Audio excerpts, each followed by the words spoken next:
Here we go. Here we go. Let's get in my original intro. My original intro. The Coach Shelton Harrison intro. Let's get the real one. Let's get it in. Yeah. Coach Shelton Harrison putting all you troll to shame. Haters in my comment section can't stand my name. You say you hate my videos, but you watch it still the same. Nothing else to do because your life is just lame. Cause you a simp like that. A wimp like that. So fat like that you a blimp like that. Ooh, I don't give a piss. How you gonna explain this? Forget what you think, cause this is my channel. Forget about your feelings, cause the truth is hard to handle. Tick, tick, tick, tick, tick, tick, tock. Popcorn, pop tart, fart. Leave a racist comment and you will get blocked. Coach Shelton Harrison, there never be no comparison. You're live on the show, sit back and have a listen. Let's go to verse 2. Well, now I'm on the mic. I'm rocking the crowd right. No, I'm not finished, but I'm gonna cause a menace. After all you super suckers, yet that wanna cause a ruckus. Cause my mouth is my gun and my lips are like a trigger. So you say I figure that I'm bigger. Number uno, el nunca, segundo, el grande, muchacho. I go dinero, putting bass in the stereo. My runs are frightening, sorta like lightning. Flash. Now I done burnt your ass. And now you understand why I got the class. Cause I last like a whip and then I smash you in the lip. And then I trash you in the trash can for jumping on my tip. And then I drink it like a daiquiri. Rap is my mastery, you always be last to me. And I'm creative, something like Shakespeare. I'm like a terror, something that makes fear. Decide to hide cause I relieve you like a long piss. And then you ask yourself, can you handle this? You're looking for your death wish. Coach Shelton Harrison, there never be no comparison. You're live on the show, sit back and have a listen. Hey guys, good morning. It's the coach. It's the coach.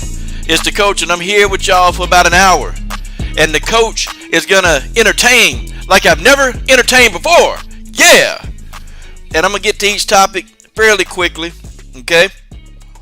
And then we're gonna make it do what it do, okay? And by the way, I'm sick and tired of Daniel LaRusso, okay? Tired of Daniel LaRusso. Let's cut the music, okay? I hadn't rapped to that intro beat in so long, man. I can't really do it, okay? George, free time. Brother, I ain't been online that much.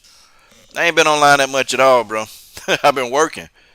I don't get free time. I work a whole lot. I took a day or two, man, and just chill. I'll probably be on this week a little bit more, but, what's today? Wednesday? Man, I got work. Okay, guys.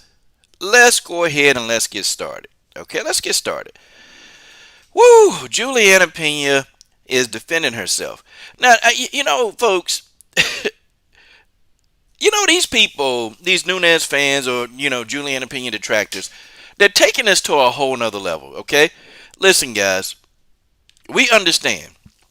We understand what happened. Shalolo, M. Stacks, Marcus Bell.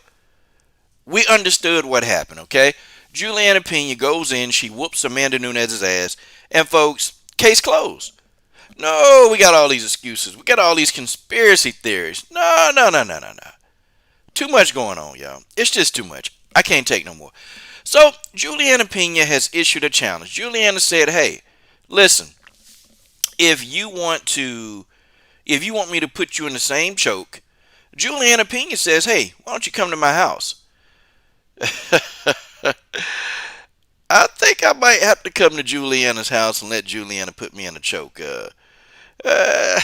For information purposes, of course, okay?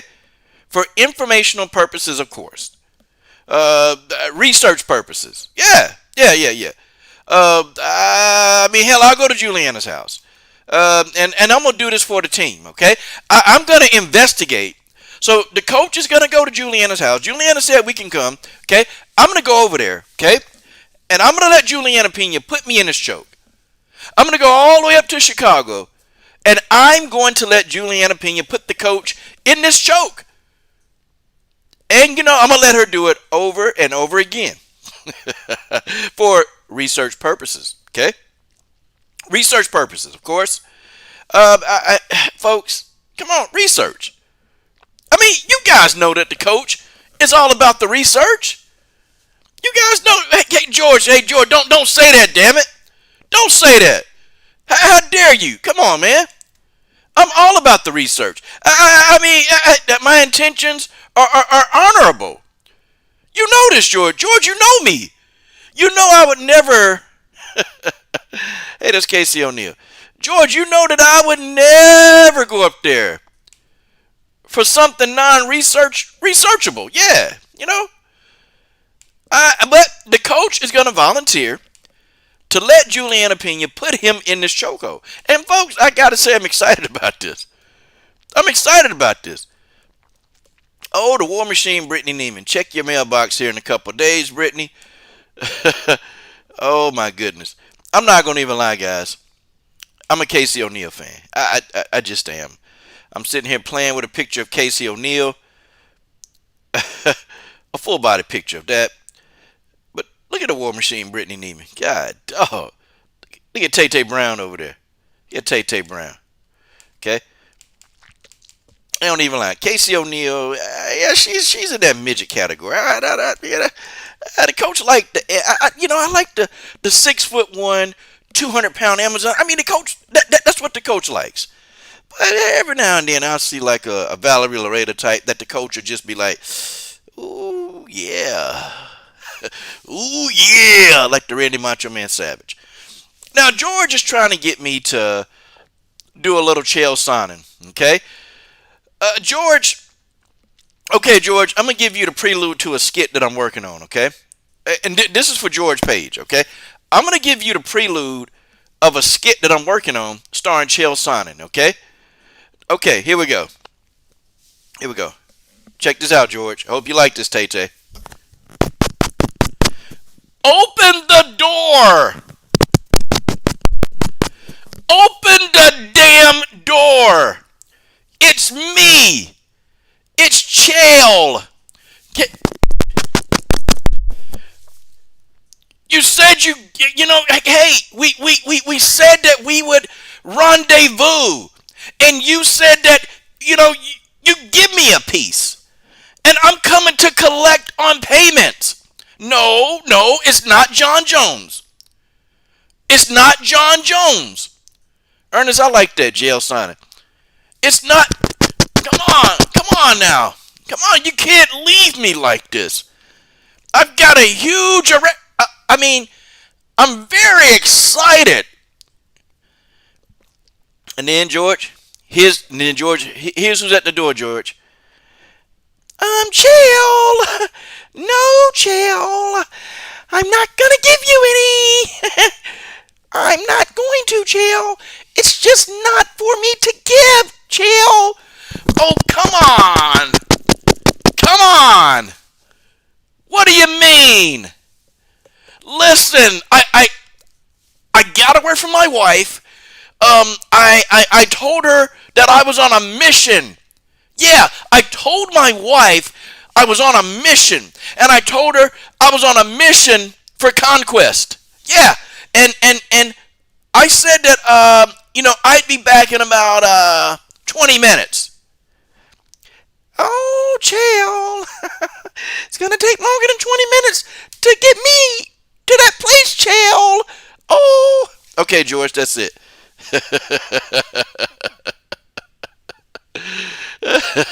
I'm doing the skit, seriously. Yeah, could you imagine, man?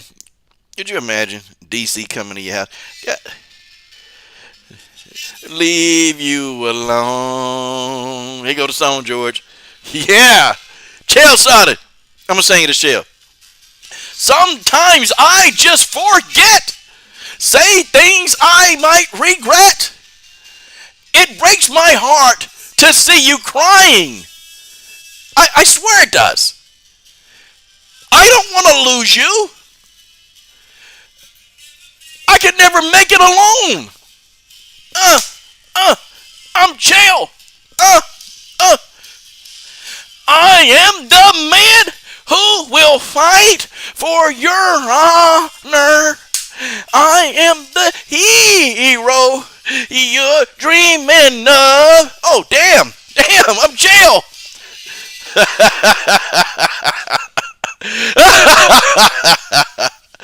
Oh, my God. I'm having too much fun. I'm having too much fun with y'all this morning.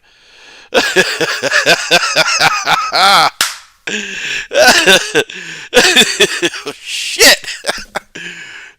Okay, y'all.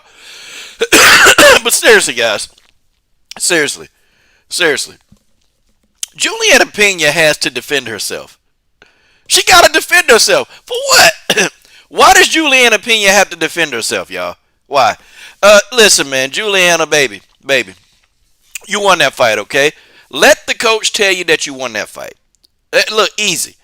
Now, Julianna, I'm going to come to your house and I'm going to let you put me in this chokehold, okay? I'm going to do it. I'm going to let you put me in this chokehold, Julianna. And not only am I going to do that, I'm going to tell you guys how the choke was.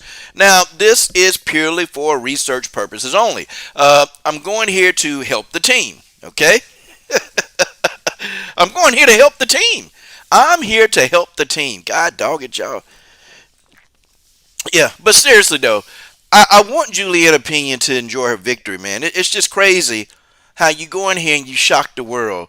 And then you gotta keep explaining yourself, or you gotta keep defending yourself, because people think that the fight was a hoax. No, Amanda Nunes got beat up. She got her ass whooped. Okay, end of story. I'm not gonna spend a whole lot of time on that. I want to talk about some other stuff, but I'm just kind of getting upset that Julianna has to constantly defend herself and defend herself and defend herself. You know, it's bad enough that this girl has had to go through hell to get to a title shot.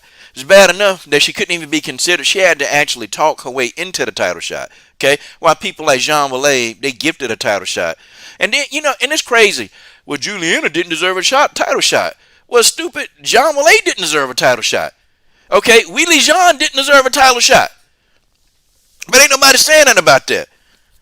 And we know why Wheelie Jean got the title shot. People was getting mad at me because I pointed it out. Look, they had a fight in China. And she's China. I mean, she's Chinese. I don't understand. I don't understand what was there to understand. Nope. People got mad. Okay? People got mad at me. People got pissed at me, man, because I pointed that out.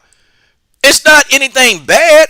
It's not bad at all. It's just, okay, the UFC needed somebody from Asia, somebody Chinese, to fight in China. I get it. I get that. People, oh man, then people start saying, well, coach, man, you're racist. Come on, man. What? How's that racist?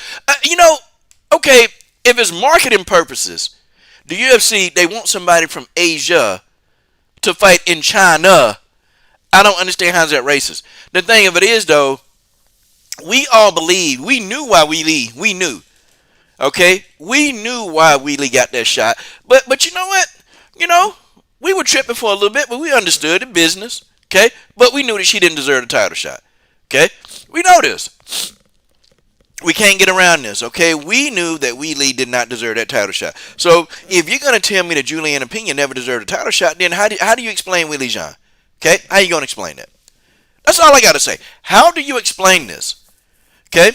How do you explain it? All right, so let's keep going, okay? Let's move on, because I gotta cover some stuff, and I gotta get the hell out of here. Oh, man, made y'all laugh. Okay, Francis Ngannou. Oh, man, Ngannou. I need to get a picture of Francis Ngannou up here, guys. So, Ngannou is reportedly, okay, he's going to re-sign.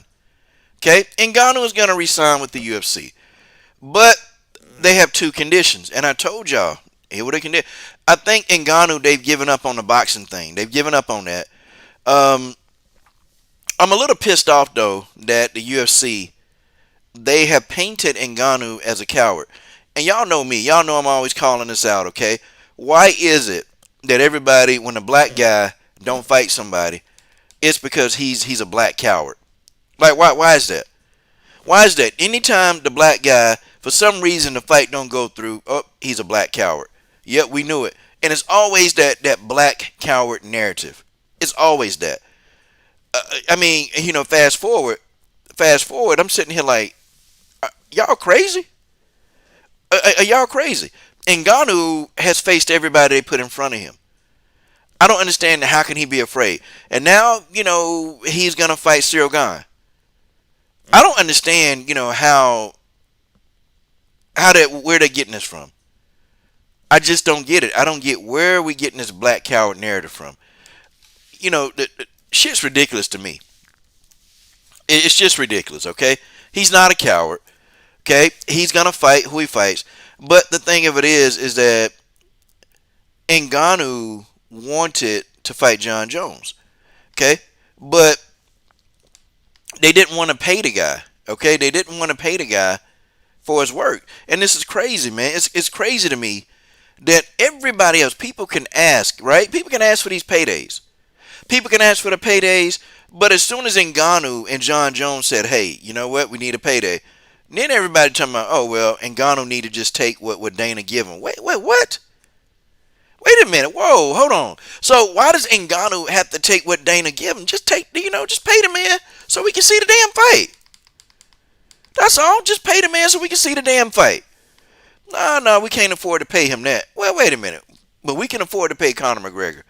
Oh, but Conor McGregor's a draw. Well, John Jones and Ngannou together, that's a draw. And people, and they're experts, okay? I'm not even calling myself an expert. I'm talking about they're experts, MMA experts, that they started touting this. They started touting this the biggest fight in MMA history. Okay? Not me. Not the coach. But experts were touting this probably the biggest fight in MMA history. Okay? And that's real talk. That's what they were touting. There's Ngannou, guys. There's Francis Ngannou here. Let me cover up somebody I don't want to see today. Here, let's cover up the big four. I don't want to see them today. Yeah, I just got to put a little quick photo of Ngannou in there. I'll take him back off in a minute. But seriously, okay, this guy has done everything they asked him to do. Okay, he's done everything they asked him to do. They ain't strip him, but they put this interim belt into play, right? And it's like, okay, damn. Okay, so you got to put this interim belt into play, and Ngannou don't have a say-so in his pay future. Okay, he don't have a say-so. Like, come on, man, he got to take the 650 grand. He got to take that. That's it. That's all he get. Like, he can't, fight to have anything more. No, man, this is stupid. So he had two conditions. He said, man, look, make me fight a little bit more. And, Ngannou, he want to fight. He wants to fight. Okay, but I think that he's giving up on the boxing because he wanted to box. But, Dana White outlawed that. Like, what the hell, man? What the hell? But see, Dana don't want to be put into reminder that boxing pay more than MMA. It's just what it is. They pay more. And he don't want Ngannou to get a taste of that boxing money. And if he get a taste of that, then he ain't going to want to fight. And see, Ngannou, they stuck. I tell you, if Ngannou got a chance to box, if he has a chance to box and make millions, go do it. Okay? Don't re-sign a contract that you don't, that you stuck in, that, Dana White is not going to give you any wiggle room. He ain't going to give you no wiggle room. He's not going to do it. Okay? You can forget it. Dana White ain't giving you no wiggle room. And guys, I'm really tired of this dude, Dana White. Like, come on, man. Like, why the hell is this dude always having a feud with his fighters? Like, what the hell? Your job, you're a damn promoter, bruh. You're a damn promoter. You're supposed to promote your talent, not feud with them. And the stuff is getting old, man. It's getting old. Like, damn, like, who the hell put you in charge? Who made you God? Who made you God where you can dictate? The thing of it is, man, you're in your own lane. You're trying to make money because you know that the fight game for most people it's not gonna last long. You're not gonna be in the fight game for 10 plus years. See, when we hear about the Bojanglechiks and the Nunezes and the Shevchenkos, they're outliers. These people are outliers, y'all. Y'all see how many people are getting out the game? Go look at some people on the lower end that you don't see. Okay, go look at some of these people that are not in the UFC. And go back and look at fights and then go figure out what they're doing now. These people, they're not fighting anymore. Okay, people in the UFC, they're outliers, guys. Do y'all know how many people fight? Excuse me. Do y'all know how many people fight? Like, y'all know how many people actually do MMA? Guys, it's so many people that do MMA. And about 1% of the talent actually lasts more than 3 years. Let that sink in. So Ngannou, he's trying to get all the money that he can. Okay, 36 years old. He's trying to. Okay? And of course, Ngannou's manager is doing his job. The role of a manager is to promote your fighter, Okay, it's to help your fighter get promoted, and also it's to get your fighter the most money. That's the role of a manager. So what would it look like if Dana White come at his manager with a low ball offer, right? A low ball offer. That's the manager. That's part of his paycheck too. They come at this manager with a low ball offer, and then you take it. No, the job of your manager, they're supposed to get you the most money. They're supposed to get you. They're supposed to put you in position to do what you got to do. Okay, like that's what the manager's job is. Okay, that's what they're negotiating. It's not that Francis don't want to fight. Sure, he wants to fight a lot, but at this point in time in his career, you can't fight for just peanuts. And I agree with Francis's manager. Okay, one condition is he needs to have more activity. Okay. Yeah, he's not as active. Okay, he's not as well. Yeah, and then they had the feud because of the John Jones thing. We know why he's not active now. They was trying to give Francis a BS fight, and Francis didn't take the fight. He wanted the payday from John Jones. Okay, so they put him on the shelf, folks. We know what the hell happened. Okay, all right. They wanted to have Francis Ngannou defend the title against Derek Lewis. Okay, why? Why the hell? We don't want to see that fight. We don't want to see that damn fight. Okay, for real. Like, why? We've already seen that boring fight. We don't want to see that, okay? We wanted to see, Ngannou versus John Jones, but Dana White killed that. I'm sick of this bald-headed ass dude just killing good fights. He killed Nunes and Cyborg too. He killed John Jones and Ngannou. Like, in my opinion, Dana White need to go, man. They need to get somebody level-headed who's going to actually see the big picture. I think Dana White, though, he's been very successful. And I'm not even, like, getting on him. I mean, we've seen some fights that we want to see. We've seen a lot of fights. Okay? A lot of fights. But it's like these critical fights. Like, these fights that can change MMA history. These are the fights that we can't get because of Dana White. And, folks, that's just what it is. These are the fights that we can't get because of Dana White. Bald-head ass. We can't get it. And, something got to be said, man. Something got to be said. Like, something... I don't know what it is with this guy, man. And then when you don't do what he say, or you do something you don't like, this guy goes in on a tirade over you. Like, you don't see Scott Coker do that shit. And y'all notice why fighters, they're so loyal to Scott Coker. They're so loyal. Okay? They're so loyal to Scott Coker because Scott Coker isn't going to come out publicly and bash you.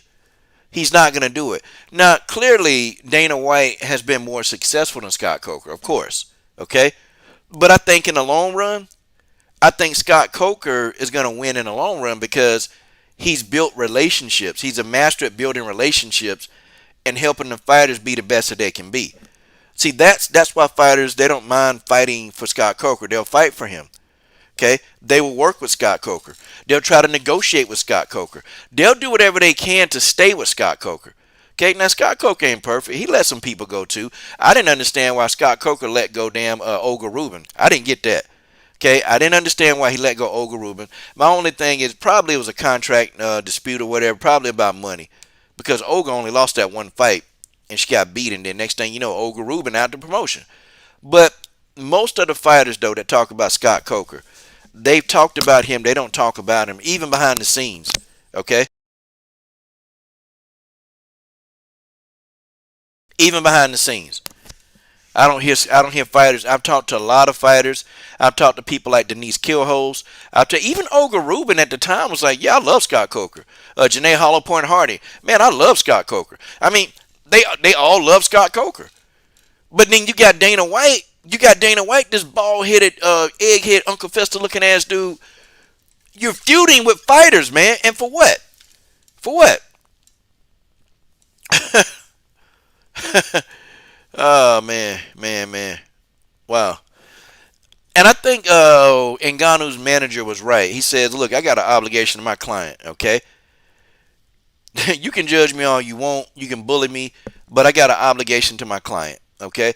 And when it comes to, let's look at the facts of Francis after Stipe won, where do you really see Francis getting that love? I feel again, call me biased. But this guy, he's not in trouble with the law, Labs.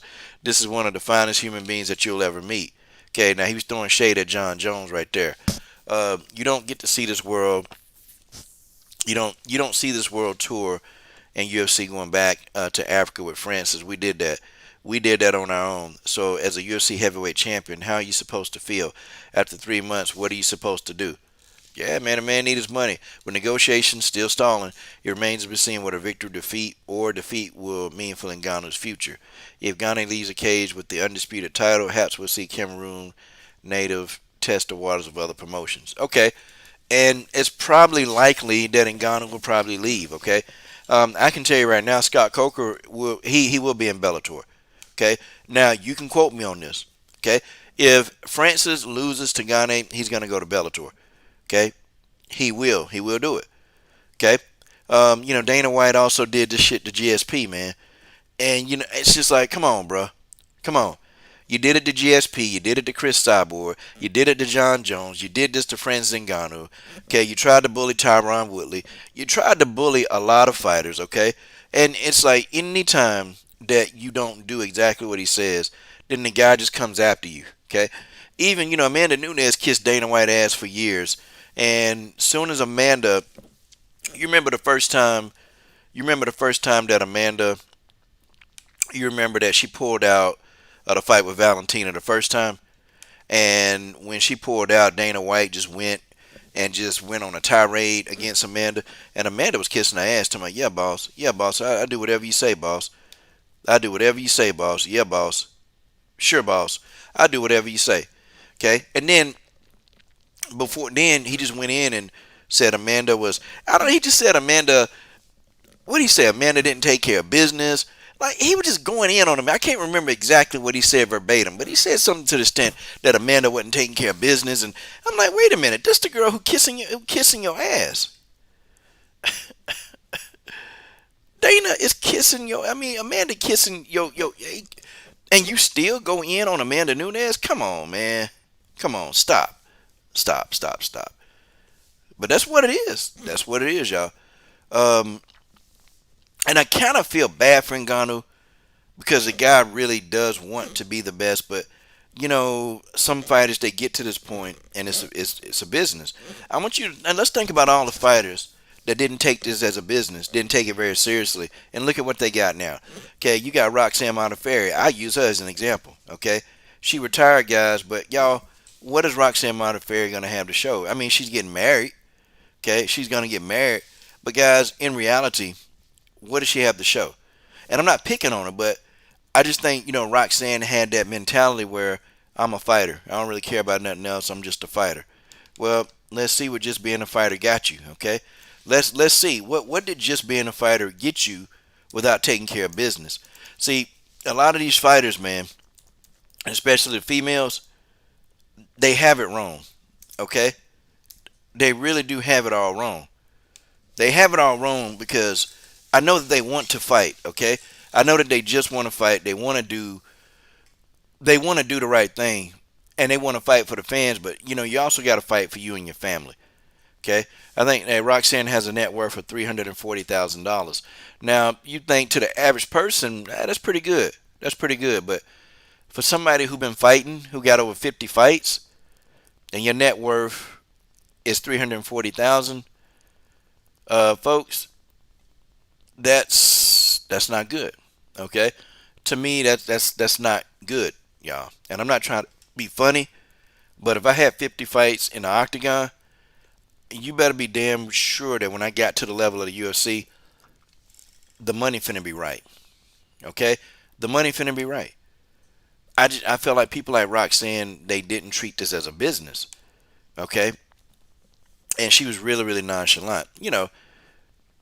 And they say, okay, now on this other site, you got a lot of sites, and I don't really care about. I ain't pocket watching the lady, but now they say in between 500,000 and 1 million, which that's still not that bad. Okay, it's not that bad, and she's made some good money when she got to up to the upper echelon, and it's a shame because now she was just making that kind of money, and then she had to retire. But I don't think she took it completely serious as a business. And there's a lot of broke fighters. I call them D-Babs, dumb broke ass fighters. I call these people D-Babs, dumb broke ass fighters. Um, that these are the fighters that they think that they too big for YouTube, and They think that, they ain't got to talk to people like me or people like Combo or people like, who have George. They don't think they got to talk to us, right?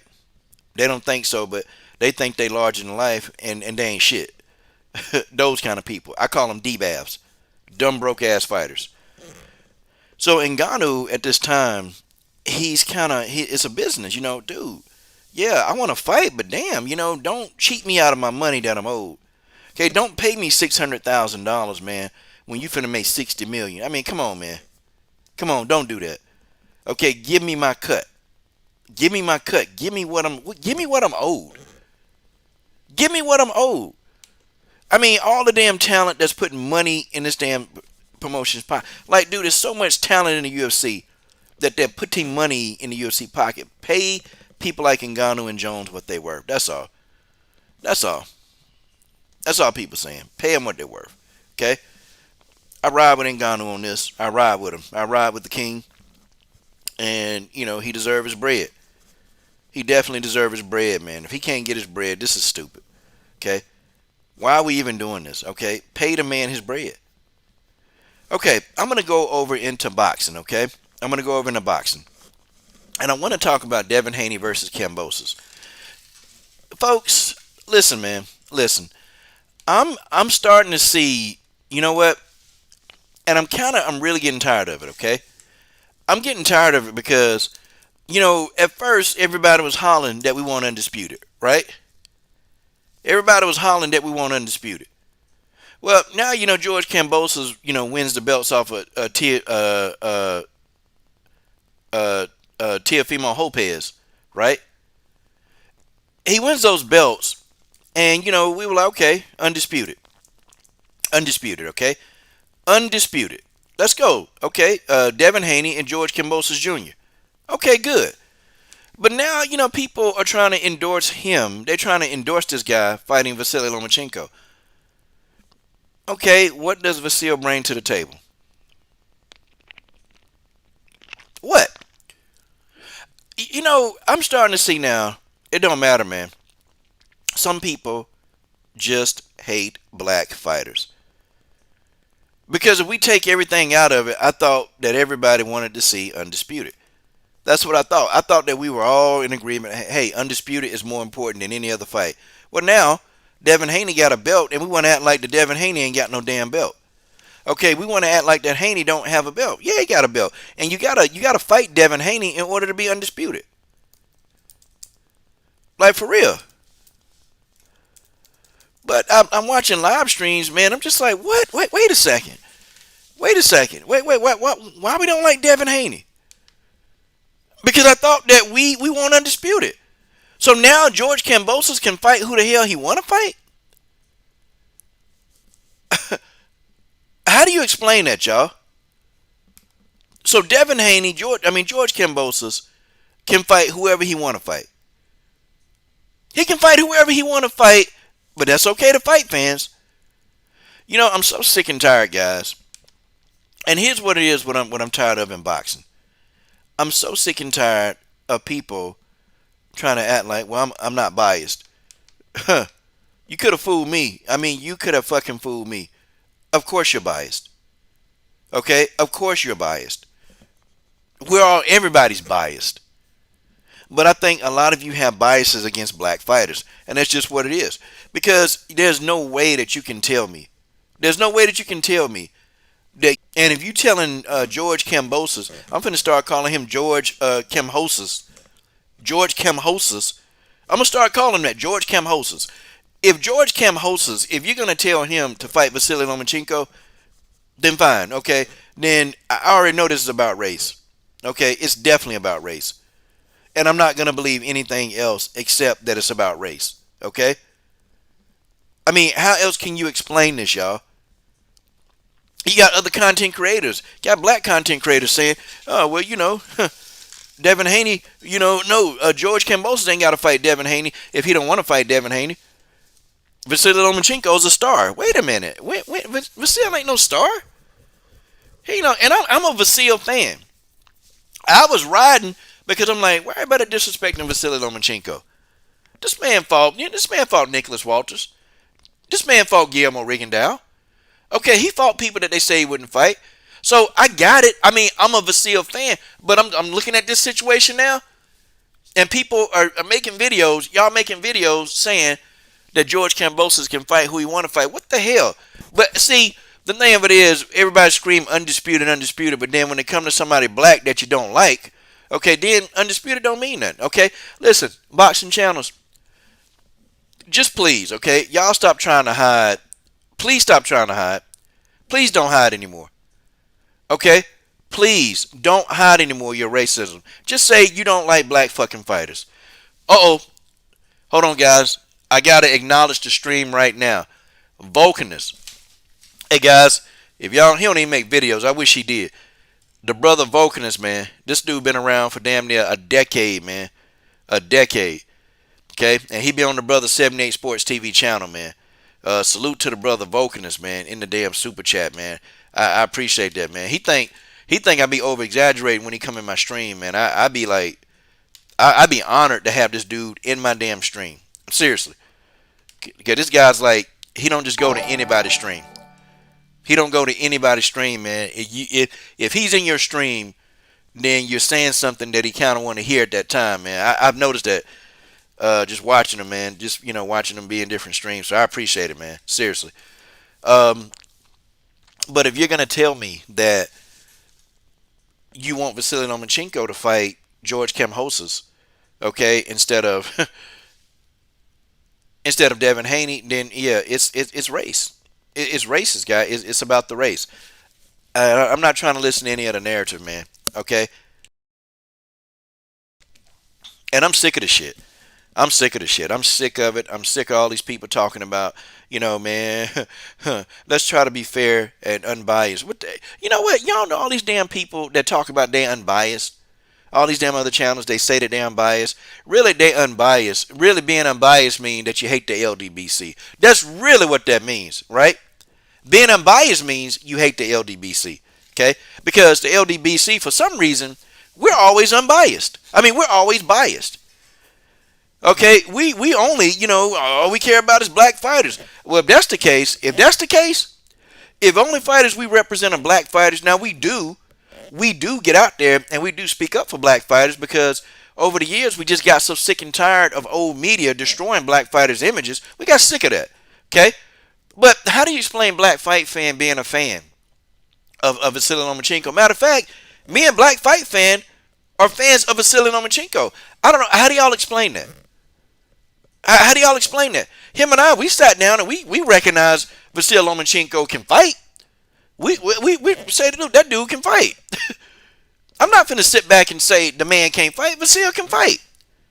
But if you're telling me that Vasily deserves a shot at George Kambossos and he ain't got nothing to bring to the damn table, and Devin Haney don't, then okay, you don't like black fighters. That's just what it is. I would appreciate if people just say it. I don't like these black fighters. I don't like them. I don't like what they do. I don't like how they respond. Just say, I don't like these damn black fighters. Just say it. Don't make a damn channel talking about you unbiased. I'm sick of you assholes. I'm sick of it. Stop saying you unbiased. And then, and the only person that you unbiased to are black fighters. Stop saying it. You're not unbiased. Nobody is. And anybody telling you that they're unbiased, they lying. You're not unbiased. Nobody's unbiased. The dumbest shit that I ever heard. Man, I'm unbiased. Yeah, okay. Yeah, you unbiased. Yeah, sure you are when it comes to black fighters. Of course you are. Of course you're unbiased. Sure you are. Hey, man, what do you think about that PBC fight, man? It was a good fight. Oh, well, the PBC is trash. It's trash. Hey, man, well, hey, Spence and Crawford just had Crawford and Porter, man, just had a knockout, drag-out fight. Oh, man, PBC is garbage. I kid you not. I kid you not. Okay? I kid you not. For real. Like, this is crazy. This is crazy. Okay, this is crazy. But you guys, I mean, I don't know. You get to be unbiased, right? You're unbiased. You're so unbiased. And then you go to your channel, we can't find one positive thing about a black fighter on your channel. But you're so unbiased. Oh, but I got it. The only black fighters that you guys like are the black fighters, right? No, no, no. Hey, get this. The only black fighters that y'all like are the black fighters that are opposed to what the LDBC is saying. That's it. Y'all don't no. If those black fighters, if we roll with those black fighters, you'll be like, oh man, these guys, this guy's not a great fighter. He don't deserve this. He don't deserve that. This is what you guys will say, okay? I understand this. I've been around boxing for a long time, okay? I've been in the boxing community for a very long time. And guys, I understand. I understand how you guys think. I understand how you guys move.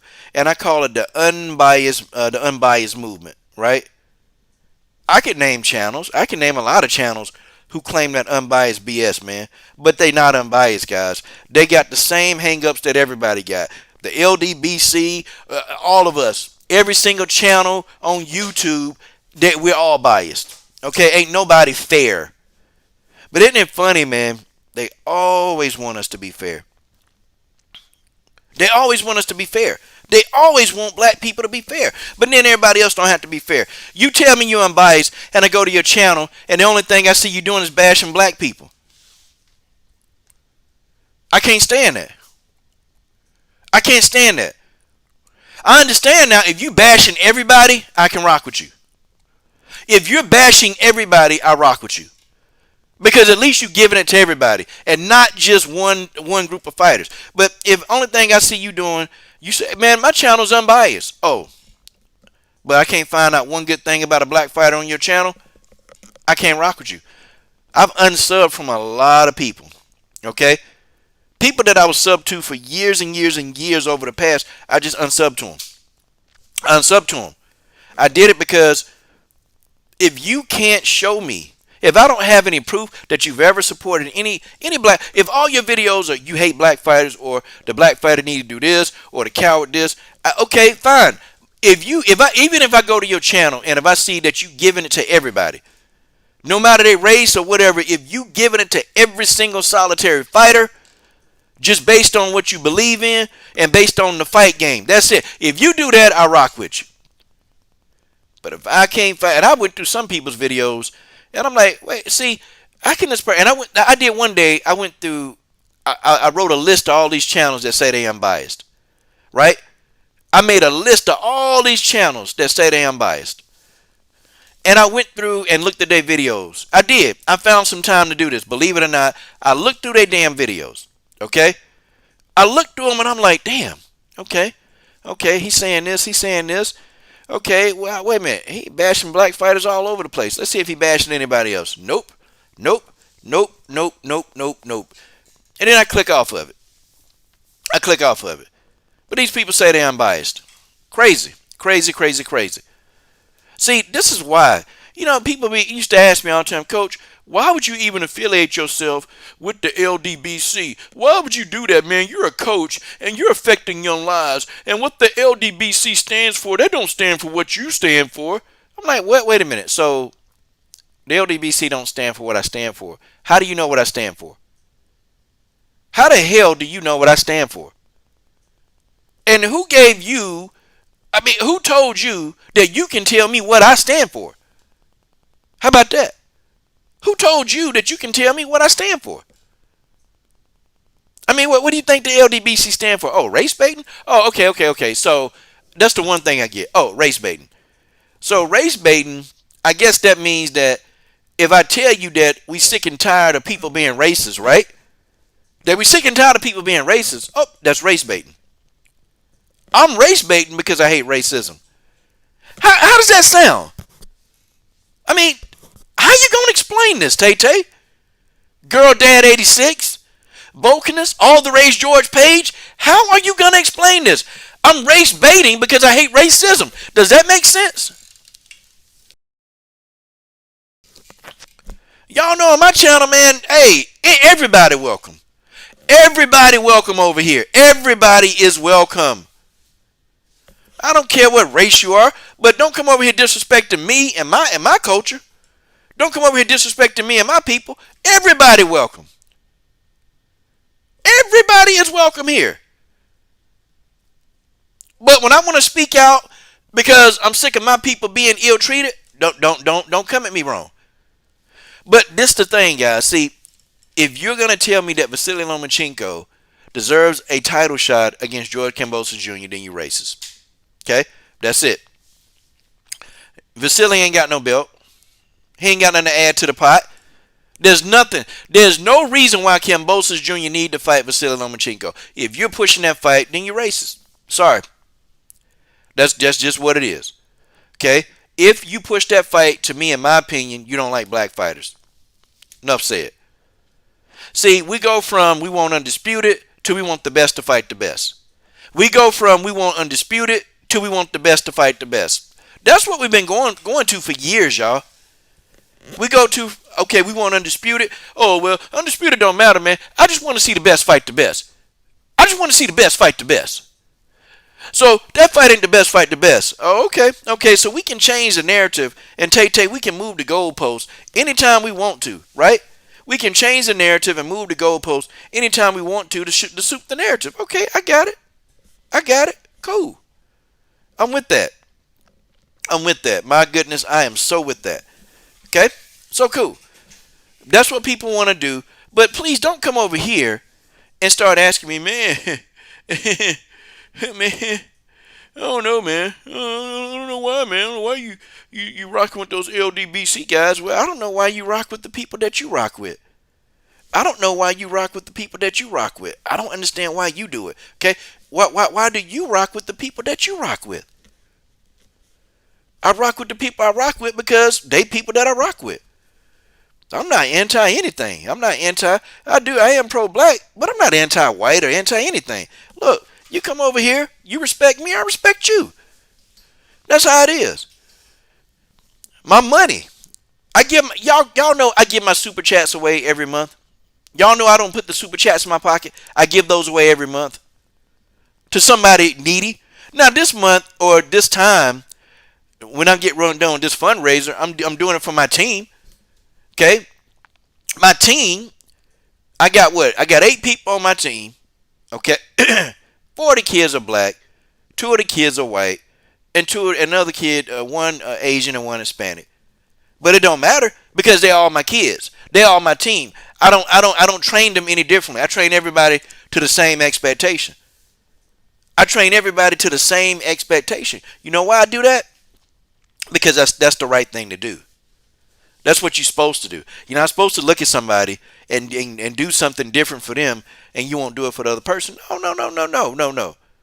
Now, I love my people and I offer training to my people, but anybody that want to come to me and hey, it's cool. But don't come here and tell me that you want to see Vasily Lomachenko versus George Kambossos Jr. Please don't do that. Please don't do that. Because if you do that, I know for a fact you don't like black fighters. Devin Haney is the man right now. Devin Haney got the belt. Okay, George Kambossos got to want that belt, and George Kambossos got to want it to be undisputed. Okay, because if you guys are going to push undisputed away, then the belts don't mean a damn thing anyway. Okay, so please let's get off of the narrative. Let's stop talking about this Vasily Lomachenko fight. The fight that need to happen is Devin Haney and George Kambossos Jr. Okay, George Kambossos Jr. Okay, George Kambossos Jr. He's got an obligation to the fans to go on and fight this fight. Okay? For real. He's got an obligation to go fight this fight. You're supposed to fight Devin Haney. Devin the Dream Haney. You're supposed to fight him. Okay? That's who you're supposed to fight. For undisputed. That's who you are supposed to fight. See, George Kambossos talked a good game, though. Oh, I'm going to go to Devin Haney fight. I'm going to go watch his fight. I'm going to go do this, and then I'm going to make my decision. Man, dude ain't want to fight Devin Haney. See, the thing of it is, man, George Kambossos knows in the back of his mind he's going to have a hard time beating Devin Haney. He's going to have a tough time doing that because Devin Haney's not an average fighter. He's a good fighter. He's a very good fighter. He may not hit as hard as everybody else, but Devin Haney is a great fighter. And George Kambossos knows, hey, you know what? My chances are better against Vasyl Lomachenko. I want to hold on to these belts for a while. Vasyl has lost a step, but you know what though? It's gonna piss me off because what's gonna happen is he's gonna fight Vasyl Lomachenko. He's gonna think Vasyl Lomachenko is a mark, and then he's gonna get beat by Vasyl Lomachenko. That's who's gonna beat him. He's gonna chase this fight with Vasyl, and if he fights Vasyl, Vasyl gonna beat him. Okay, Vasyl got his shoulders now. Vasyl Lomachenko got both his shoulders. He's healthy. He's gonna win the fight. Okay, he is. You know, folks, do y'all see the stuff we talking about in boxing? Can y'all understand now why I don't do a lot of boxing live streams? Do y'all understand? Y'all understand why my boxing live streams are like once every blue moon? Do you guys understand that? Because this is the kind of stuff that we're talking about, right? For real. Yeah, you know, Tay, I do want to see Bud versus Spence. Okay? Well, if we're gonna boycott Bud versus Spence, we're gonna boycott Ugas versus Spence. Okay, cool. I can be with that. Cool, sure. Then we need to start boycotting all the Canelo fights. Now, don't tell me you finna boycott Spence versus Ugas. Hey, it's for undisputed. See, you see what I'm saying? So now the narrative changes now. So when it's two fighters that you don't like, undisputed means nothing. And I thought that we really wanted to see undisputed. So, okay, if we want to boycott Ugas versus Ugas versus Spence, then we damn sure need to be boycotting George Kambossos versus Vasyl. Okay, that it's just no excuse. We need to boycott. If George Kambossos fights Vasyl Lomachenko, we need to boycott that fight. Okay, and we need to start saying that we need to boycott that fight because that's not the fight we want. Okay, it's the same exact damn thing. It's the same thing. Okay, same thing. Undisputed on both ends. If we don't want to see undisputed, okay, then boycott the fights. Okay, I'm with y'all. I'll boycott Ugas and Spence. But you better damn well be ready to boycott Kambossos and Vasyl. Okay? Yep. You better be ready to boycott that. And if you ain't ready to boycott that, then you're a racist. You're racist. You don't like black fighters or black people, and I've just deduced that with these people. Guys, I done unsubscribed from a lot of channels. For real. In fact, I don't even have time to look at them all anyway. But I've unsubscribed from a lot of channels. And I'm talking about, guys, I just have. Because if they about nonsense and foolishness, I just go on and get off them anyway. I used to be subscribed to 80-something people. Now that subscription list is down to 30. I've cut my subscription list down from 80 to 30.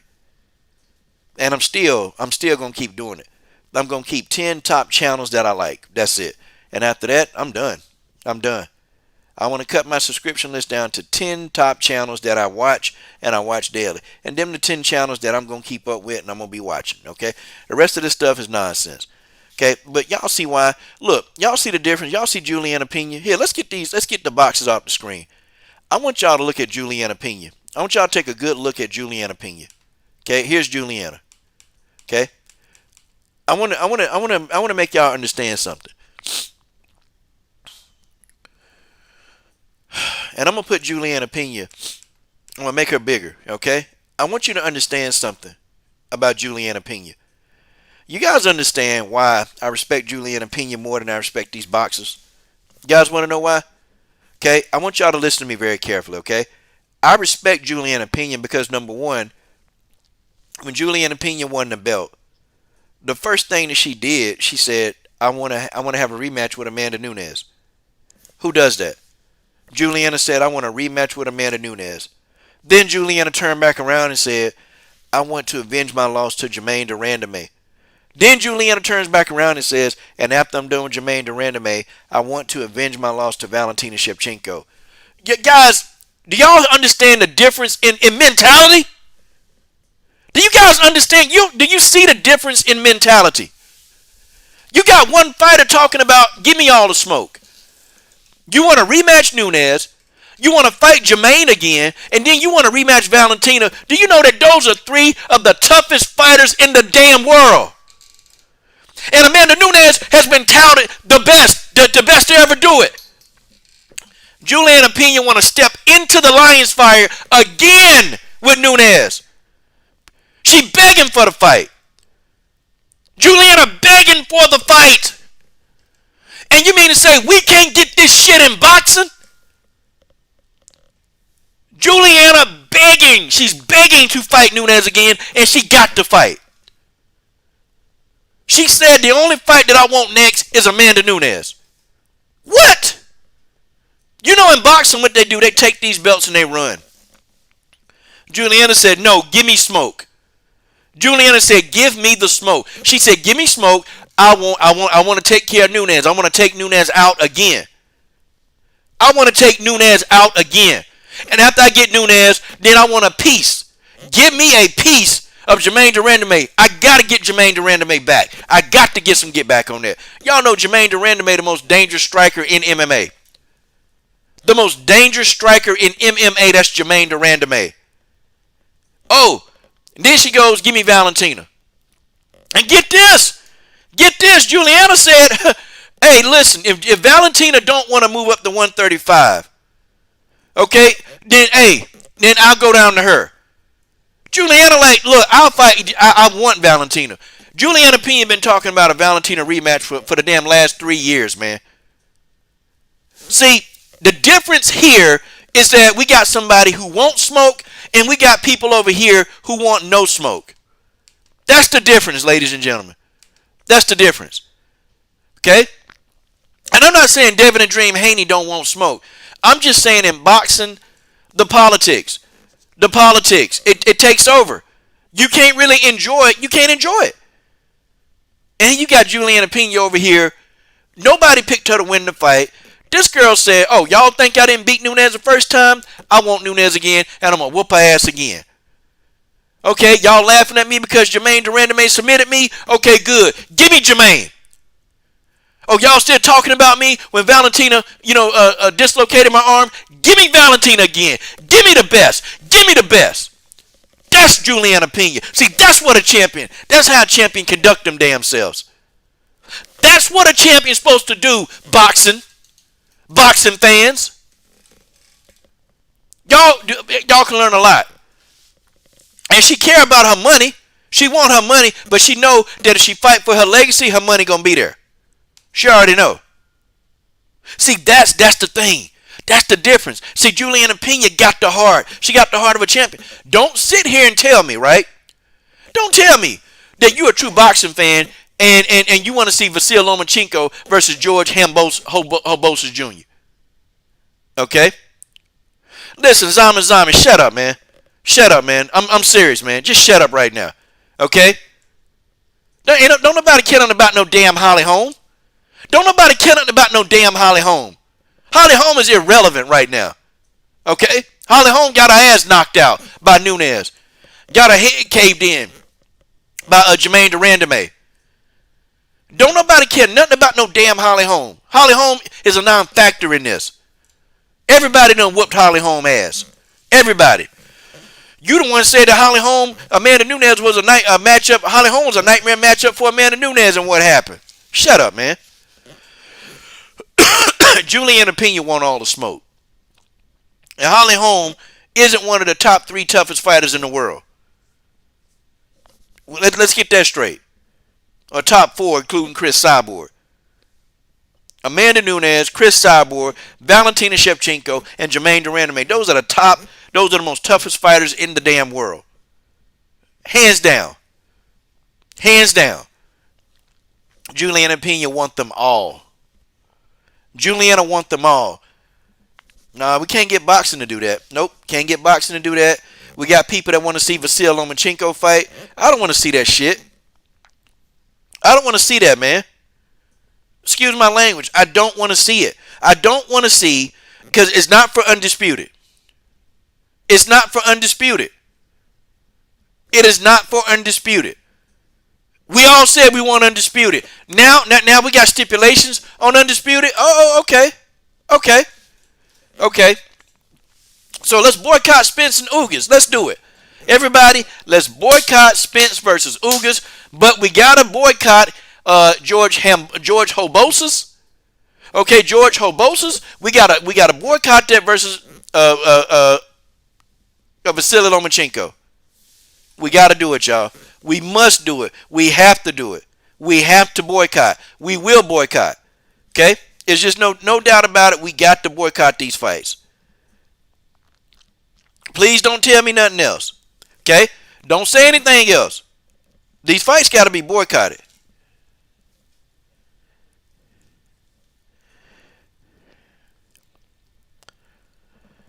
Hold on, guys.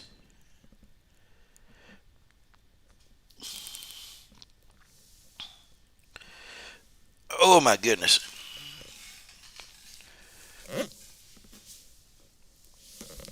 I'm just trying to help you. I'm trying to help you out. I'm trying to help you out. I'm trying to help y'all. Yeah, I'm trying to get y'all right. Is what I'm doing.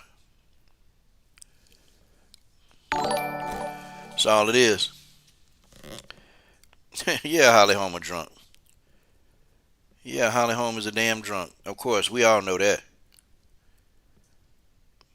Holly Holm is a drunk. And she's a serious drunk. Hold on. Salute the George Page. Yeah. Yeah, George. He said stop capping for Holly. Holly is a drunk. Let me see. Hold on, y'all. Gotta get my damn shit together.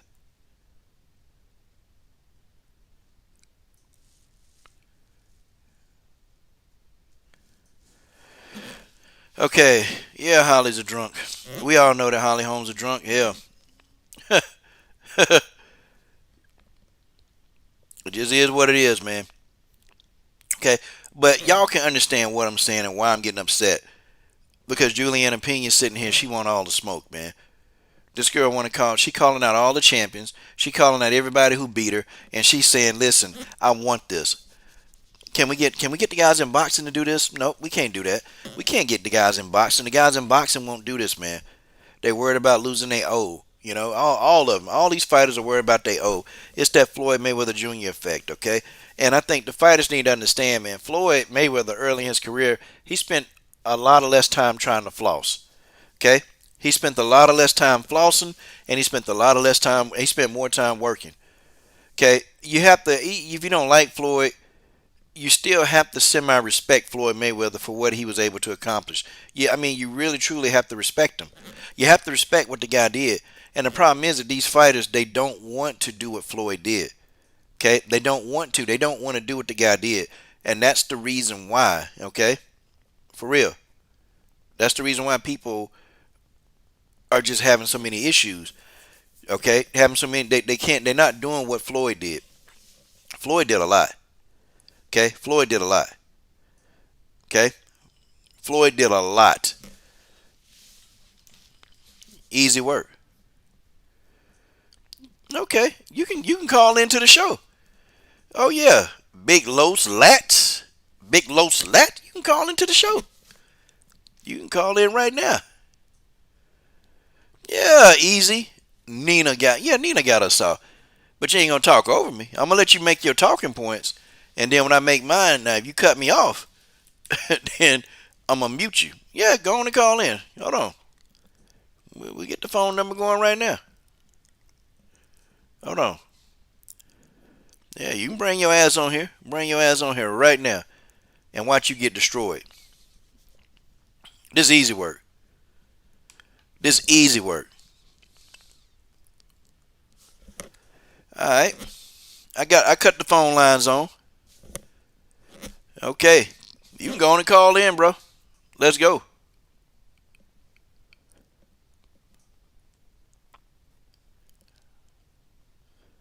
I see you.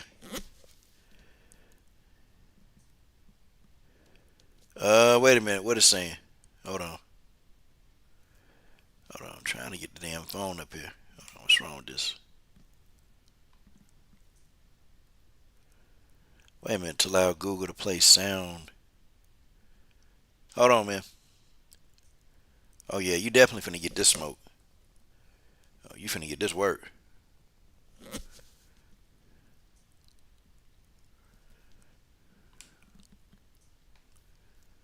Click settings. Click calls. Okay. I got you now. I got you now. Hell yeah, I debate you. Oh, that's easy work. You ain't nothing. I'm gonna take you out. I'm gonna take you out.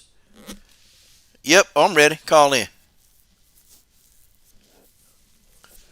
Yep. If you got some heart, call in. If not, beat it. Phone line is open. Let's go. Get this guy to call in, y'all. Get this guy to call in. All right, here he is. All right, I ain't gonna say your number. Okay. Okay. Yes, sir. You're on the Coach Shelton Harrison Combat Sports Show Live. Let's go. What's good, Coach Shelton Harrison, man? CSH is boxing historian, man. How you doing, my man? The boxing historian. Oh man. Come on. I thought this was Big Los. That's okay. That's okay. Yeah. Nah. I just woke up and I just heard you speaking for a second, man. You know, the best MMA, women's, especially when it comes to women's MMA show on YouTube for sure. Man, I wish I was. Hell, I wish I was. Well, shit, the only one I know. Shit, fuck it. But Oh you man. dig what I'm saying? But man, my girl Julianna Pena, you know, fellow Washingtonian. She's from my neck of the woods on the in eastern Washington. No, you know, I'm in Seattle, but you know, I was picking her to beat Amanda Nunes because I knew she had something. I don't know, that intangible, that ingredient, man. That made me kind of believe in her, man. And shout out to her. I think she's gonna have at least a couple titles. She might have one or two title defenses. You know how it fluctuates in MMA. If you have 5 title defenses, that's some great shit. But I think she can beat some of these other chicks that's in there. But as far as what you was just talking about, one thing I love about MMA, don't matter which promotion, UFC, Bellator, PFL, ONE FC, N1 Global, Risen, you know, those be probably the major promotions right now. We get to see the best fight the best. And the mentality of these MMA fighters was the mentality that boxers had a long time ago. But that, for whatever reason, that warrior spirit that guys had in boxing, I don't know if it, like you were talking about, the Mayweather effect, guys scared to lose their O. You know, and I'm a big fan of Terrence Crawford. He's probably my favorite fighter in this era. But one thing I didn't like hearing was that you're sitting up here saying you're better than the fighters of yesterday. And if it's one thing to say that to have that belief in yourself, that's a great thing. But here's what the most alarming thing and probably the most disturbing thing that was said, right? And it was all in reference to how many losses a guy had. Like Ray Robinson had double-digit losses. You know, you had Duran who had double-digit losses. You had a multitude of fighters. Like Archie Moore, I think, had double-digit losses. Willie Pep had double-digit losses. But look at the amount of fights that they had. And look at the amount of fights that they had that are not even freaking recorded. You know, that's not even on their official record. You know what I'm saying? Like Sam Langford had over 500 fights, and you're probably only going to find like 300 fights, 200-something fights is his record.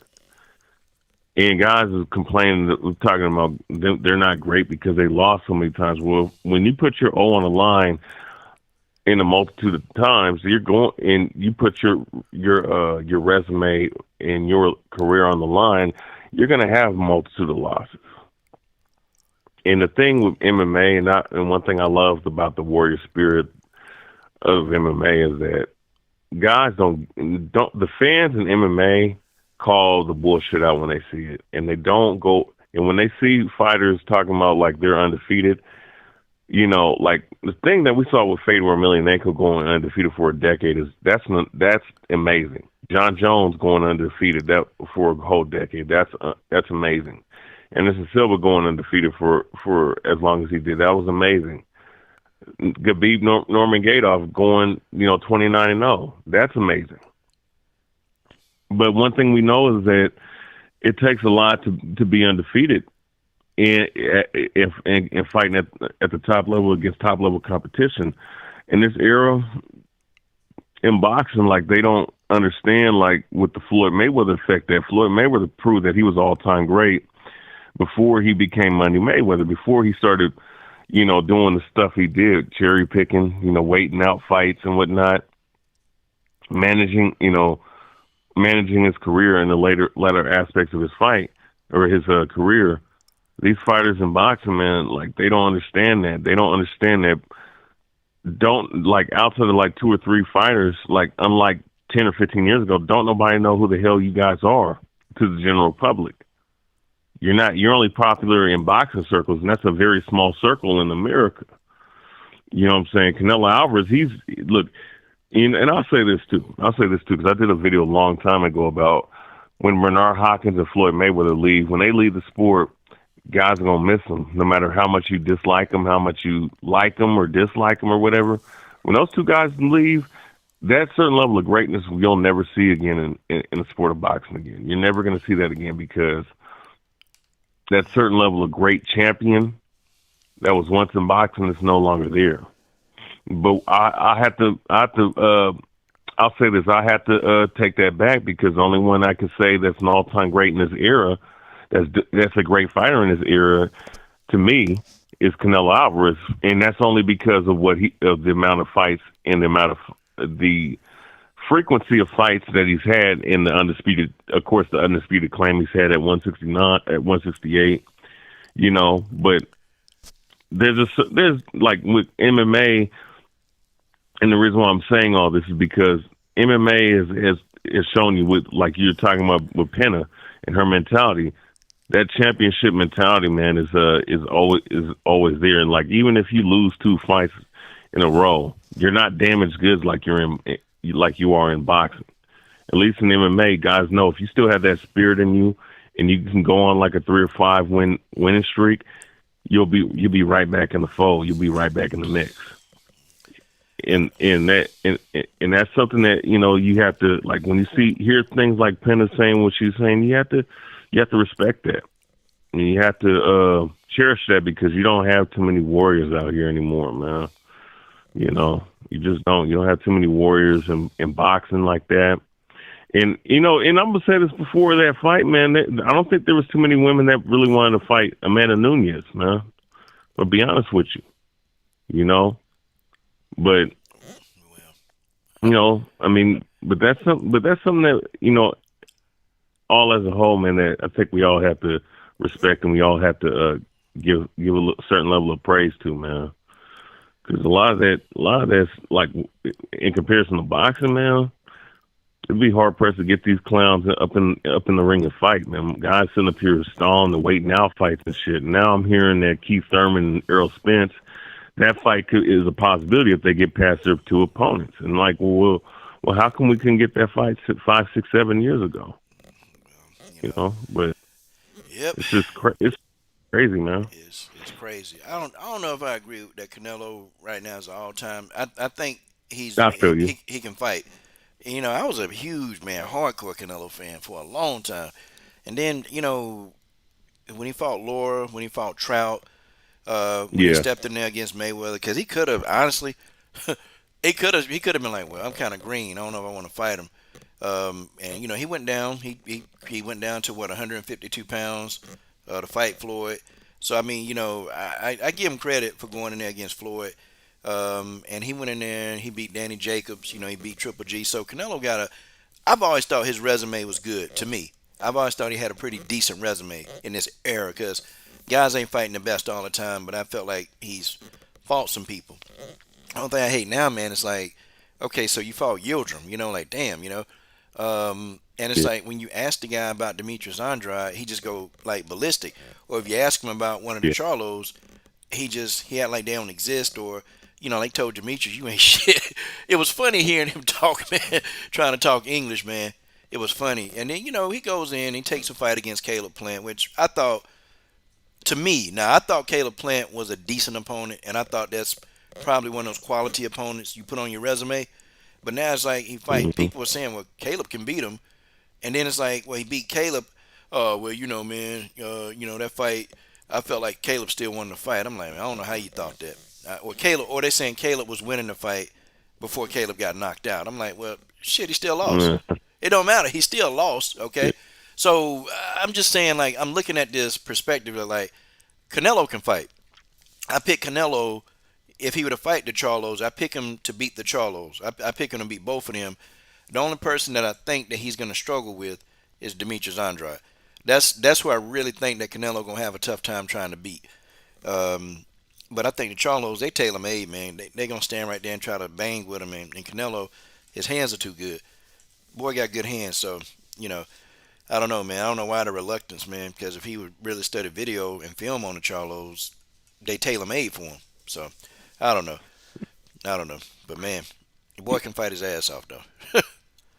Yeah, I mean, I'll say this. To me, if you ask me, I think Caleb Plant, Demetrius Andrade are probably on the same level. You know, it's like more of like pick your poison on that. But I mean, it would be nice to just see him knock him off or knock off the Charlos and just get it over with. Benavidez, I can kind of understand him not wanting to fight him, even though I think it makes more money sense just because they're both Mexican and they could just do it on pick style. But man, he need to get in there and fight everybody. Fight them all, yeah, man. He need to get some of yeah. Benavidez, get the Charlos up out of there. Go deal with Andrade. He need What to fight about them all. what about him moving up to like 175 and fighting Bivol and Bertabiev? That's good too. That's good too. As long as you move up and don't fight no damn Yildirims or no Chads or no Calums or Callums. Nah, man. I don't want to see no more of them fights, man. I don't want to see no more. Okay, you need to get in there and fight the dogs. Okay, if he move up from this point on, fight dogs. Okay, no puppies. Yeah, Yeah, I feel that. I can get back into boxing, man. There's some fights that's got to happen. I got to see Devin Haney and Kambossos, man. That's undisputed. I got to see Spence and Yeah, Crawford. Okay, I don't mind Spence versus Ugas because it's for undisputed. I got to see that.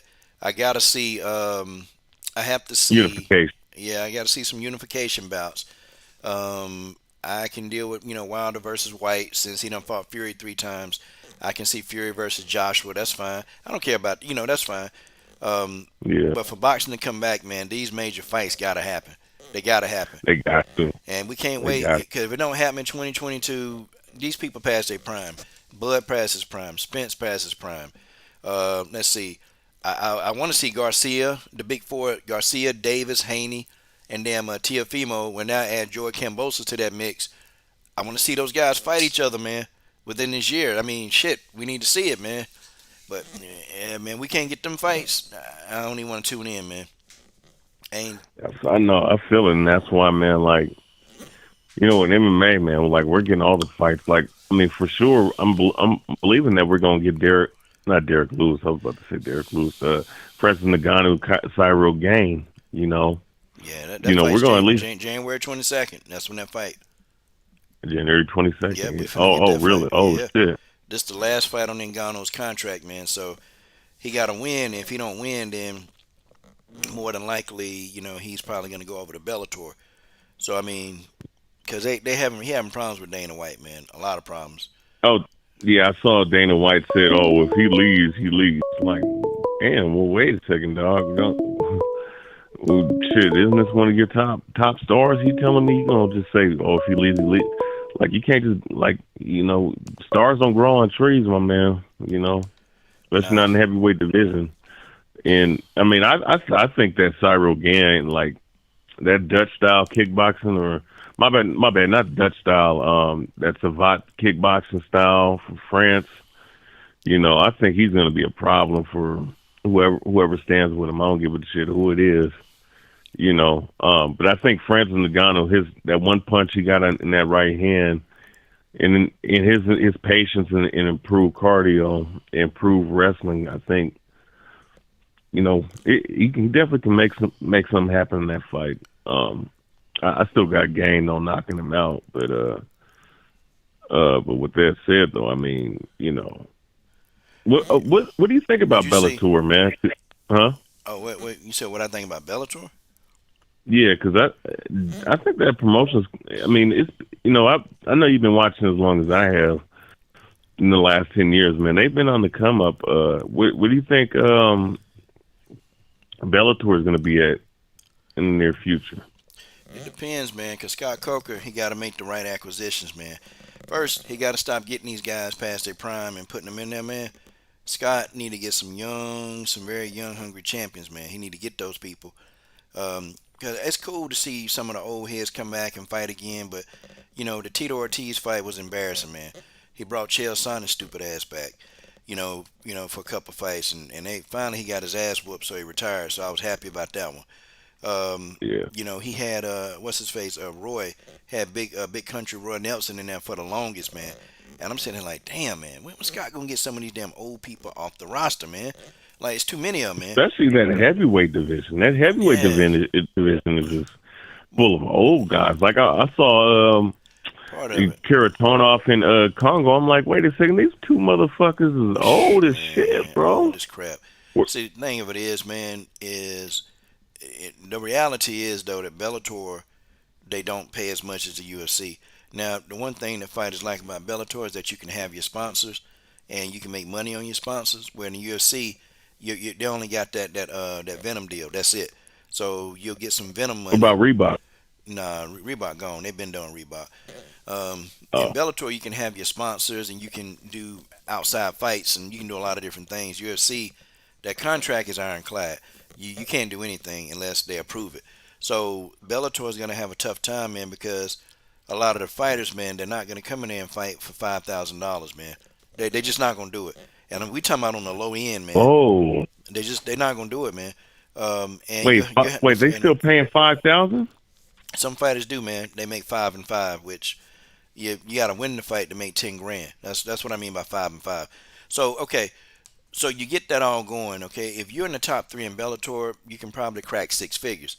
But anything outside the top 3, you're gonna have a tough time getting into the 6-figure range, man. So the pay scale is tough over there. Now they got other stuff in Bellator that they got, like like the sponsors. You can get those sponsors, and then they got other stuff that's got paid, outside of that. But it's not comparable to the UFC. So when you get these really, see, it's more attractive. Bellator is more attractive to the guy he's up in his years and he ain't got many more fights left in him, and he won a couple of paydays before he get out of there. So Scott Coker bring them guys in because Scott know he not gonna get say like a young prime Ngannou. He's not gonna get that guy. He's not gonna get a young prime Cyril Gane. Okay, they don't get it because the UFC gonna come with an offer. They gonna say here, this is what we'll pay you, and then Scott will say, well, this is what we'll pay you plus sponsorships. But they look at that, it's no comparison. So they go over there. They go to Bellator when they can't get to the UFC.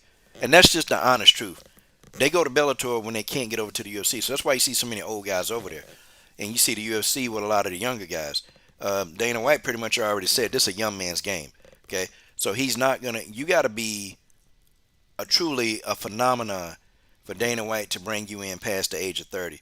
Like he brought in Manon Farriot, but that's because Manon Farriot was whooping the hell out of everybody. And I'm talking about she was literally like beating people 1 inch of their life. So Dana brought her in, but she was 31. But that's rare that he bring them in that late, man. Dana want them in their early 20s. He want these guys and girls in their early 20s, man, because he's thinking about longevity and what can they bring to him over a period. He don't want like a fighter that's going to be here for 2 years and then that's it. And he brought Danielle Wolf in because she was an Olympian.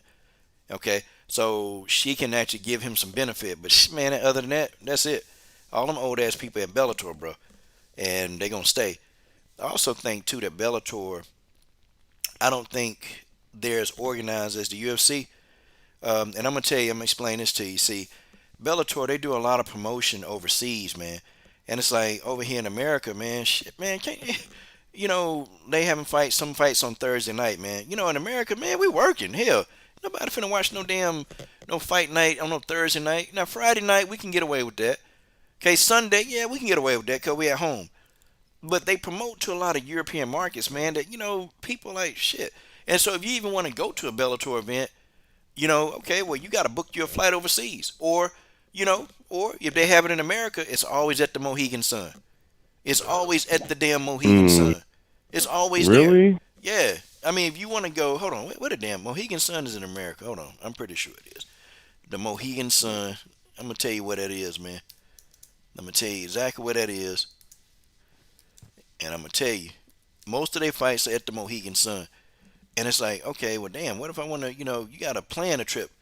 See, the UFC, they everywhere. The UFC is everywhere, man. They have fights in there almost every damn city. Cities that you can't even think about. The UFC. Hold on, man. What the hell wrong with Google? Hold on. I'm gonna tell you where the Mohegan Sun is. I'm gonna tell you where you got to go if you want to go live to a Bellator event. Like one fighter, she was inviting me to a Bellator event. Yeah, man, come on out to the Mohegan Sun. The what? Okay, yeah. I'll come on out there and check you out. You can give me a live interview. Okay, yeah. The Mohegan Sun is it's in Pennsylvania. So you can go see Bellator, but you got to go to Pennsylvania to do it. In Pennsylvania, that's about maybe 13 hours from where I live. But still, that's what you got to do. They don't move around the U.S. like that. They do it rarely, bro. Rarely. Okay? That's the problem with Bellator. That's just it. So, that in a nutshell, they don't pay as much, man. But I got so much stuff on them, man. I can tell you, I can sit and talk to you for hours about what Bellator should do. Now, Scott Coker better promoter though, because Dana White more successful. But see, in the long run, fighters are gonna stick with Scott Coker. They're gonna be loyal because Scott Coker Yeah, not because feuding. Yeah, he not he's feuding with fighter you. friend. Yeah, man. Dana Yeah, White over here feuding with people, talking shit. Like, come on, man. You gonna promote these people, then you gonna feud with them and mess their brand up. It don't make sense, man. It don't make sense, But that's what yeah, it's that's that what he do. man effect, man. I don't like look trying to bully motherfucker, man. Like I remember was it John Fitch? I remember he went to was it World Series of Fighting, which is now Mm. the PFL. I remember him saying like when he was in the UFC, I don't know if by that time Zuffa stopped fucking with the UFC. But he sat up here and said like, bro, yeah, UFC are a bunch of bullies, man. Over here at WSSOF, man, they pay me well and they treat me well and shit, bro. Like some fighters, I mean, yeah, you go into the UFC, and I had some, former stablemates that went to the UFC, or at least one, Mm. way back in like 10 years ago. Um, and of course, that was the main. He was in Strike Force, but then he ended up going into the UFC because Strike Force got absorbed. So he was one of the fighters that went in, but they made their money, but you know, Man, Scott Coker dealing with messed that up, Dana, man. huh? Oh Yeah, my yeah. God, bro. Scott Coker He messed up he Strike should have Force. Yeah, he messed that up, man. he should have fought for that shit, bro. He shouldn't have gave in like that, but because they had, but I'll say this, that heavyweight tournament Mm. when Fedor and Alistair Overeem, when they both were supposed to be the two main guys, when those two guys got knocked off in that tournament by injury or by certain things happening, in the fight with Bigfoot Silver with Fedor, man, like of course, that was Daniel Cormier's rise to shine, but regardless, though, there were certain things that happened that kind of fucked over that promotion. But Scott Coker, he shouldn't have gave in the UFC and let them buy him out like that. But He kind of and they had to go under, man, because they just couldn't afford it. And they just made some pretty poor business deals, some poor decisions that cost them the company. And so Scott learned a lot from that, man. But I think the direction he's going in, you know, either he's gonna have to get some more backings to compete with the UFC, or he's gonna always be behind the UFC. The worst mistake that they yeah, made was they went to the zone, which that was bad. yeah, That was real bad because now you have your fighters, your top tier fighters. They're not happy because they can't get promoted. They can't, like people. You have to have a DAZN account to get it. But when they went to CBS Sports, now that was a big move. That was huge because some of the Bellator events now you can watch some of the prelims for free, and when they have their pay per views, you have to go. You have to have a Showtime subscription to see the main cards. So that kind of is helping them a little bit, but it's not going to be. He can't compete with the UFC until he gets the age limit down. Now his women's division, they can compete because he don't have a whole lot of old women. He don't have a lot of older women there. And see, for women's MMA, it's different because all of them they want to go to the UFC, most of them, but they know that they can't, get Dana White to give them an opportunity. So Scott Coker will give them an opportunity. Now, some of those people they leave their contracts with Bellator. Dana White interested in them, and some of them will go to the UFC, or some of them will go over to one. Um, but that's the idea, In Bellator, your goal should be to get to the top three, and then you can make a six-figure income. That's it.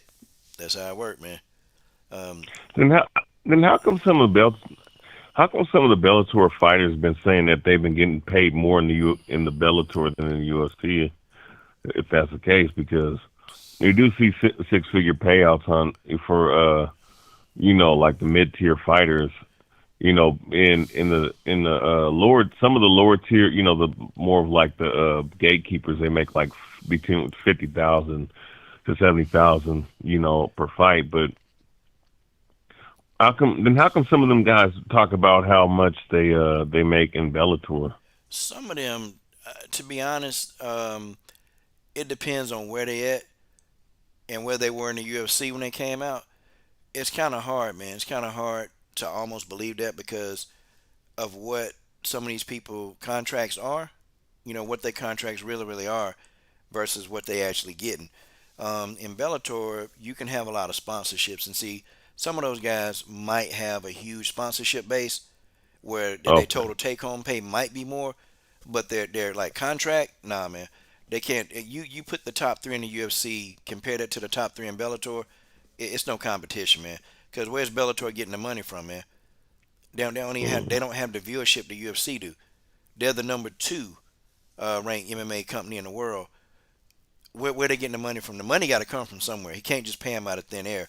And some of them guys probably may, but the majority of them they not, man. I mean, I've interviewed a lot of Bellator fighters, and some of them say they like what their arrangement, they like it, and some of them like, nah, we need to make more money. Like I remember Ava Knight, the boxer Ava Knight. Yeah, she made $3,000, man. Well, no, she made a 3-3, so she got 6,000 total. Now that's base, that's he payout. probably take right. And she probably has some sponsors to go with that to make that a little higher.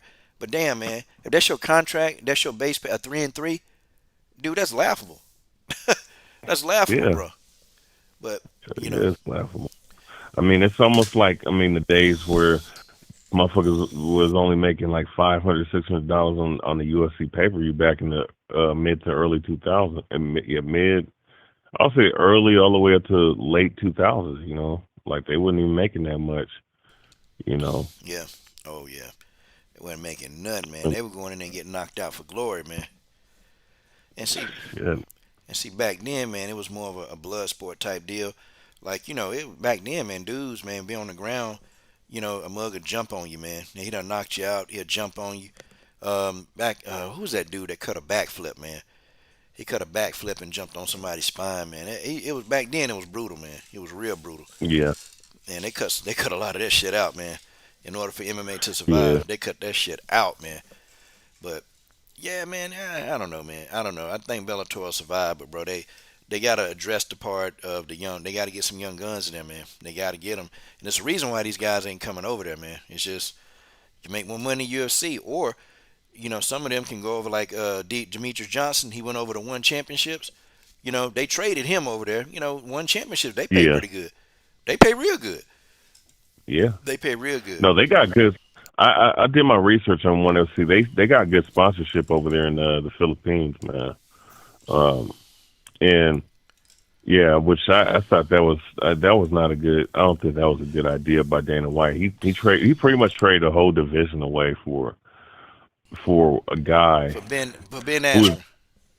for Ben. I mean, look. I mean, look. He's one of the most talented wrestlers I've seen, just in general. And he was very unorthodox as a wrestler, but he never improved on his striking. He never improved on none of that damn his whole game, and you just knew it was over for him when he fought anybody that was good, anybody that was a B level MMA fighter. You knew it was over for him. Yeah, man. Masvidal just told him. Masvidal embarrassed him, and that's the kind of Man, one championship is one level, UFC is another level, man. I mean, he just, well, I don't Yeah, know, because Sage Northcutt, he went over to one championship and got knocked out, man. And then somebody else went over there. Demetrius Johnson went over there and got beat. So, I mean, the yeah, talent yeah. level's okay, man. But, Ben Askren thought he was better than what he was. And he went over there and got starched, man. Oh yeah. Yeah, saw that coming years back, man. Like I was like, I mean, I remember when I thought that he was just one of those. He was overhyped. Now, hey, I got a question though for women's flyweight in Bellator. Hmm. What do you think about Juliana Velasquez? Now I've seen her fight several times. Do you think my, my question is, do you think that she is one of the best women's fighters, regardless of promotion? Yeah, I think she one of the best. I think she lost to Denise Killhouse, man. Denise beat her, man. But she is one of the best flyweights in the world. Now, how she would match up? Now, if I do a roster check, if I do a roster check, and if I tell you who I think she can beat, you'll be shocked on how many people in the UFC who I think she can actually beat. And I tell you right now, okay, I'm gonna go down their rankings, the UFC rankings, and I'm gonna tell you who I think she would beat and who I think she struggled with. I can tell you now, this gonna be easy work here. Okay, internet slow up my molasses. Then, man, I gotta get ready to piece on out this damn place, man. I got stuff to do today. Let me see. Okay, all right. So here go to flyweight. I think Juliana Velasquez. I think she beats Casey O'Neill. I think she struggled with Manny Ferriot. I think Yes, Ferriot sir. will overpower her. I think she tailor made for O'Neal. She gonna have problems with Manny Ferriot. I think she knocks out Macy Barber. I think she ragdolls Roxanne Modafferi. I think she brutalizes Alexa Grasso. I think she sends Cynthia Calvillo into the damn shadow realm. I think Oh shit. I think she stomps Jessica I out. I think she would manhandle Andrea Lee. JoJo Calderwood would get her head knocked off. I think she would lose to Vivian Araujo. I think she loses to Taylor Santos. I think she loses to Jennifer Maya. I think she beats Lauren Murphy. I think she would lose to Jakagian. I think her and Jessica Andrade would be at a standstill. That'll be even matchup. And I think Mm. Valentina beats her. She's competitive. She would come over there immediately and just be competitive, man. Um, the Bellator flyweights and the UFC flyweights, they're not that far off. They ain't that far off. They ain't that far off at I all. mean, look. Here's what I say about her, right? Because I saw her several times in Bellator, um, and I think that look, she definitely got a really good cardio. She's bigger. She's bigger than most women at her weight class, and she's very rangy. I would say her defense is pretty good in the stand up, and she's a really good accomplished grappler. Um, I would say that your assessment's on point because I think that she's definitely a woman. If she fought at that was it 125, 135 division, 125. 125. one 125, I think that she'd be a problem for whoever is there. In in the division. Hell, she might be big enough to make featherweight. You know what I'm saying? So, I think that, to be honest with you, I think she's a threat. You know, Well, and part of me, the reason why I'm asking is because I'm always like looking at fighters outside the UFC, and I always just kind of like root for them. You know, because they're the common misconceptions that they're all the best fighters in the UFC, and you know, and like if I see someone like AJ McKee, even like I think AJ McKee is, I think that's what 155, right? yeah. 155, or was it lightweight or featherweight? I think he 155. One Watch this one to match. 55. Yeah, I AJ think McKee is a he, beast. I think he would beat almost all them guys, man. To be honest with you. Yeah, he's pretty good, man. I don't know. I don't know if I'm. Wait a minute. Let me figure out what weight class he in. I should know this, man, but hell, I don't keep up with him like that. Let me see. I'll tell you what weight class he in, and I'll tell you who he won't beat. Because if he in the same weight class with Charles Oliveira, nah, it's over. Uh, Nah, he might forget that. He ain't beating no Oliveira. He can't mess with Oliveira. Let me see. AJ McKee. I think Let me says he's see. okay. He's featherweight. Okay, Okay, 145. yeah. I don't think he can beat Max Holloway, man. I don't Oh, think you don't think I so? don't think he beat Max Holloway, man. I don't You don't think? no, I don't think he can mess with Max Holloway. Hey man, Max Holloway done evolved, bro. Oh, he has no. He's and you know what's crazy? He don't even have. This is how you know you're pure talent. Kind of like Gegard Mousasi, man. Like you don't have that many guys to train with because you just train in that same gym. And it's not like you bring in other people to train with. You know what I'm saying? And he's just that good, and he improves and shit, bro. I do respect that. True that. Man, hey y'all. Man, brother, I gotta go. Hey guys, I talk Yeah, about I got Casey. you. I talk about Casey O'Neal tonight. Salute to my homie Justin Statham getting that damn cash. Hey y'all, appreciate you. Hey man, appreciate you for calling in, bro. No problem, bro. Definitely, man. We'll get back at it. I'll be back on tonight, y'all. Hey, peace to everybody. Gotta go. Peace, bro. Deuces.